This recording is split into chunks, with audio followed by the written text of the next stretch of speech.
তোমাদের তুফানি টিচার এসে গেছে। এখন দেখো তুফানি টিচার কেমন অপমানিত হয়।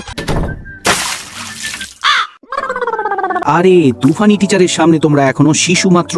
আমি তো চতুর্থ শ্রেণীতেই এসব করতাম। এখন তো এই তুফানি টিচারের তুফান বের করতে হবে। আরে ওই ছেলে, এত হইচই করছো কেন? আমি তো আমার মুখ কখনো বন্ধ রাখতে পারি না। তোমাকে এখনই বলছি, যদি তুমি চুপ হও তাহলে তোমার পেছনা লাল করে দেব। পরের দিন তুফানি টিচার আমাদের পিকনিকেও নিয়ে যান। চলো বাচ্চারা, এখন প্রতিযোগিতা করো। যে সবার প্রথমে পাহাড়ে উঠবে তাকে আমার পক্ষ থেকে পুরস্কার দেব। আরে এটাতে তো জিতেই হবে। আরে বেটা, শুরু তো করো।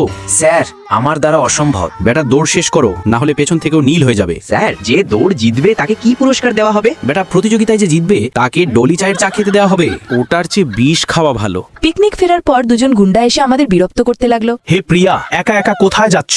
আমাকেও সঙ্গে নিয়ে চলো। প্রথমে তুফানকে সামলাও। তুই কে রে? এখানে থেকে চলে যা। আমি তোমার বাপেরও বাপ, তুফানি ভাই। বেশি চালাকি করছিস? থাম, এখনই তোর সব অহংকার খুলে দেব। তারপর তুফানি টিচার আর ওই গুন্ডাদের মধ্যে জমজমাট কাটাতার লড়াই হয়, যেখানে তুফানি টিচার তাদের নানি স্মরণ করিয়ে দিয়েছেন। স্যার, আপনি কি মুম্বাইয়ের বিখ্যাত ডন তুফানি ভাই? হ্যাঁ, আমি নিজেই মুম্বাইয়ের বিখ্যাত ডন তুফানি ভাই। তুফানি টিচারটাই তো আসলে তুফানি ভাই। ভিডিওটি ভালো লাগলে লাইক দিয়ে চ্যানেলটি সাবস্ক্রাইব করে দেবেন।